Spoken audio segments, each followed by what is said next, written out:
Lepo pozdravljam gospoda škofa Geza Filo in organizatorje, ki se jim iskreno zahvaljujem za pripravo tega svetopisanskega maratona, pa tudi vse tiste, ki boste v tem času brali, premišljevali in dovoljevali beseda, da vstopa v vas, da postaja v vas živa in da po vas postaja živa v svetu, v katerem živimo in v katerega smo poslani.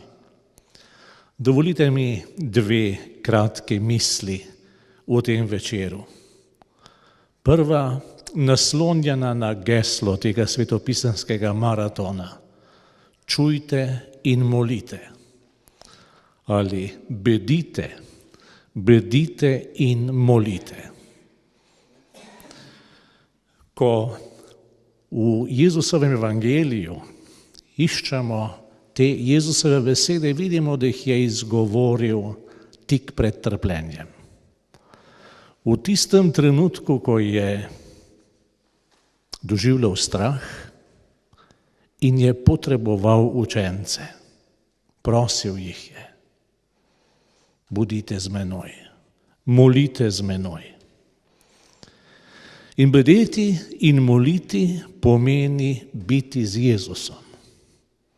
Živeti z njim vstopati v vso tisto resničnost odrešenske poti, ki jo je prehodil Jezus za nas.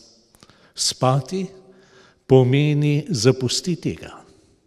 Zapustiti ga v njegovem odrešenskem trpljenju, v njegovi ljubezni do slehernega izmed nas.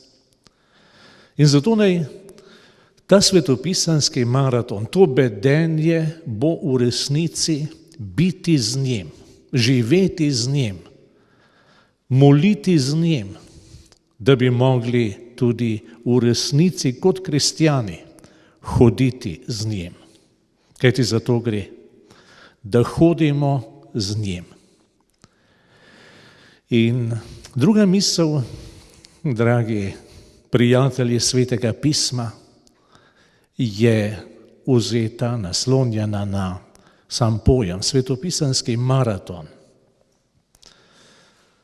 Porodila se mi je želja oziroma nekakšna potreba, da bi na koncu koncev vse kristjanovo življenje, življenje vsakega kristjana moralo biti svetopisanski maraton. Kristjan ne bi smel nikoli odložiti Svetega pisma.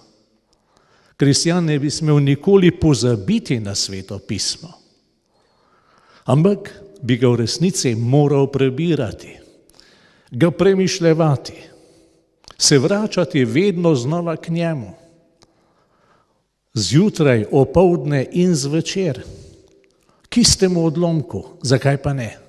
Tudi to je lahko neprekinjeno branje Svetega pisma, ko se vračam k besedi in jo gledam skozi dogajanje dneva in dogajanje dneva gledam skozi besedo, ki mi jo govori Bog.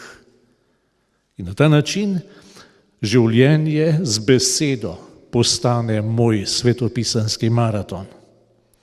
In vas vabim, da se odločite za to, kakor smo slišali animatorko, da si ne predstavlja dneva brez Božje besede, tako naj tudi mi postanemo tisti, ki bedijo in molijo s Svetim pismom. Hvala lepa.